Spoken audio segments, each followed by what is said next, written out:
গৃহবধূকে শারীরিক মানসিক অত্যাচার করে খুনের ঘটনায় তার আইনজীবী স্বামী সহ শ্বশুর শাশুড়ি ও দেবরের যাবজ্জীবন সাজা ঘোষণা করল শুক্রবার সন্ধ্যায় বনগাঁ মহকুমা ফাস্ট ট্র্যাক আদালতের বিচারক কল্লোল দাস। পুলিশ সূত্রে জানা গিয়েছে, বনগাঁ ৯ নম্বর ওয়ার্ডের পাওয়ার হাউস সংলগ্ন এলাকায় সপরিবারে থাকতেন আইনজীবী রথিন সেন। অভিযোগ ওঠে, রথিন তার স্ত্রীকে বেধড়ক মারধর করে, নিয়মিত মানসিক অত্যাচার করে। অভিযোগ 2022 সালের 8ই এপ্রিল তার স্ত্রীকে মারধর করে অচৈতন্য অবস্থায় হাসপাতালে ফেলে রেখে চলে আসে। ওই দিন গৃহবধূর মৃত্যু হয়। এরপরে স্থানীয়রা উত্তেজিত হয়ে পড়ে। আইনজীবী পরিবারের লোকজনের বিরুদ্ধে অভিযোগ এনে তাদের বনগাঁ থানার পুলিশের হাতে তুলে দেয়। এদিন সাজা ঘোষণায় খুশি স্থানীয় বাসিন্দারা। এদিন সাজা ঘোষণার খবর পেয়ে কান্নায় ভেঙে পড়েন মৃত গৃহবধূর মা মমতা বিশ্বাস। তিনি বলেন, মহামান্য আদালতের কাছে আমি অকৃতজ্ঞ। মেয়ে পরলোকে গিয়েও শান্তি পেয়েছে, আর কিছু বলার ভাষা নেই। আদালতের রায়ে আমি খুশি। সরকারি আইনজীবী সন্দীপ ভট্টাচার্য বলেন, মোট 14 জনের সাক্ষীর ভিত্তিতে সমস্ত কিছু বিচার বিবেচনা করে বিচারক একই পরিবারের 4 জনকে আমৃত্যু কারাদণ্ডের রায়দান করেন। তাদেরকে ভারতীয় দণ্ডবিধির বধূ নির্যাতন ও খুনের ধারায় এই সাজা ঘোষণা করা হয়েছে।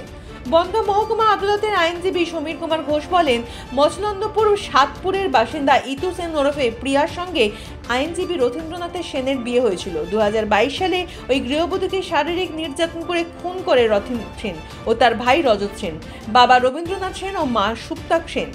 মৃত গৃহবধূর মায়ের অভিযোগ ভিত্তিতে প্রায় 3 বছর মামলা চলার পর বিচারক আজ তাদের আমৃত্যু যাবজ্জীবন সাজা ঘোষণা করেছেন। একজন আইনজীবী হয়ে সমাজে শিক্ষিত মানুষদের একজন হয়ে এমন ঘটনা আর যেন কখনো কোথাও না ঘটে। মহামান্য আদালতের কাছে এটুকুই আমার কৃতজ্ঞ যে মেয়েটা একটু হলেও শান্তি পেয়েছে। এই আর কিছু বলার আমার নেই। আর কোনো ঘরে ঘরে যেন এরকম ঘটনা না ঘটে, এইটা দেখেই 14 জন সাক্ষী এই কেসে এক্সামিন্ড হয়েছে। সাজা ঘোষণা করলো সিম্পলি লাইফ ইমপ্রিজনমেন্ট, যাবজ্জীবন কারাদণ্ড 4 জনেরই 302 এবং 34 ধারা মতে, আর 10,000 টাকা ফাইন, অনাদায়ে 3 মাস আরো জেল, আর বধূ নির্যাতনের মামলায় 3 বছরের সাজা আর 1,000 টাকা ফাইন, অনাদায়ে 3 মাস জেল। অভিযোগ ছিল যে 8/4/2022-এ কমপ্লেনেন্ট বাদী অভিযোগ করে বনগাঁ থানায় যে এরকম তার মেয়েকে প্রচণ্ডভাবে মারধর করেছে এবং অত্যাচার করেছে। করার ফলে ওরা খবর পায় যে তার মেয়েকে মারধর করে তারা হাসপাতালে নিয়ে যাচ্ছে। তো তারপরে উনি আর হাসপাতালে ওনারা যান, গিয়ে দেখেন যে ওনার মেয়ে মৃত অবস্থায় পড়ে আছে। তারপরে উনি 9/4/2022 তারিখে উনি মামলা ফাইল করেন বনগাঁ থানায়, বধূ নির্যাতনের মামলা, তার সঙ্গে হত্যা, ষড়যন্ত্র, সেই অভিযোগে একই পরিবার 4 জনকে সাজা, বাবা, 2 ভাই, মা। লাইফ ইমপ্রিজনমেন্ট মানে হচ্ছে আমৃত্যু কারাদণ্ড। এই মেয়েটিকে, এই রথীন্দ্রনাথ সেন একজন অ্যাডভোকেট, ইনি বিভিন্ন সময় প্রচণ্ড পরিমাণে টর্চার করতেন এবং তাকে মারধর করতেন এবং পরবর্তীকালে তাকে শ্বাসরোধ করে ঘরের মধ্যে এই 4 জনই, যে 4 জনকে কোর্ট আজ বিচারক সাজা দিয়েছেন, এই 4 জন তার সঙ্গে জড়িত, মেরে একে ভ্যানে করে নিয়ে হসপিটালে নিয়ে গিয়ে ফেলে দিয়ে চলে যায়। তারপরে আর এরা খোঁজ নেয় না। পরবর্তীকালে 9/4 তারিখে ওই মেয়েটি যে মারা গেছে,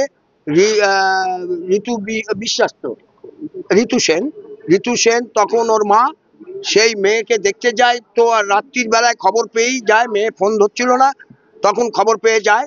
তখন গিয়ে দেখে যে একটা 1.5 বছরের বাচ্চা তার ঘরে রয়েছে এবং সে প্রচণ্ড কাঁদছে। বাচ্চাটার সামনে মাকে মারা হয়েছে এবং অ্যাজ পার দ্য মেডিকেল জুরিসপ্রুডেন্সে যে পোস্টমর্টম করেছেন তিনি দেখিয়েছেন যে তার গায়ে 14টা ইনজিওর দাগ আছে এবং পরবর্তীকালে সে বাঁচার জন্য চেষ্টা করেছিল, তার হাতটাকেও ভেঙে দেওয়া হয়েছে। এই অবস্থায়, এমতো অবস্থায় কোর্ট 14 জনকে সাক্ষী করে এবং প্রতিবেশী তারাই সাক্ষী দিয়ে বলে যায় যে হ্যাঁ এইরকম ঘটনা হয়েছে।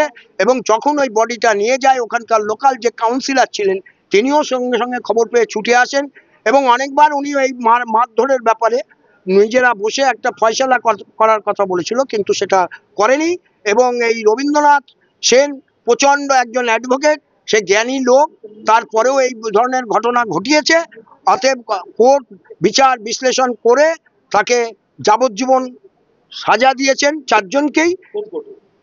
এডিজে 1 আমাদের এডিজে 1 কল্লোল দাস তিনি দিয়েছেন সাজা, এবং 498-এ যেটা ভাবে টর্চারটা পাওয়া গেছে অ্যাজ পার দ্য মেডিকেল রিপোর্টে, তাতে দেখা যাচ্ছে 498-এর জন্য ওকে 3 বছর এবং অনাদায়ে 1000 টাকা জরিমানা এবং ওইটা লাইফ ইমপ্রিজনমেন্ট দিয়েছেন। এই মামলায় আপনার ভূমিকাটা কি? আমার ভূমিকা, আমি বাদীপক্ষ আমাকে এখানে অ্যাপয়েন্টমেন্ট করে, আমি এই প্রথম থেকে এই বাদীপক্ষের কথা মতো আমি এই কেসে লড়াই করি এবং সাক্ষীদের বিভিন্ন সময় তারা এসছে তাদেরকে নিয়ে আমি তদবির করি। একজন আইনজীবীর বিরুদ্ধে আজকে আপনারা সাজা ঘোষণা করালেন, হ্যাঁ, কতটা কি বলবেন এই বিষয়ে? আমি মনে করি সমাজে শিক্ষিত লোক যদি এরকম অন্যায় বা ন্যাক্কারজনক ঘটনা ঘটে, তার জন্যে সাজার জন্য আমি আনন্দিত।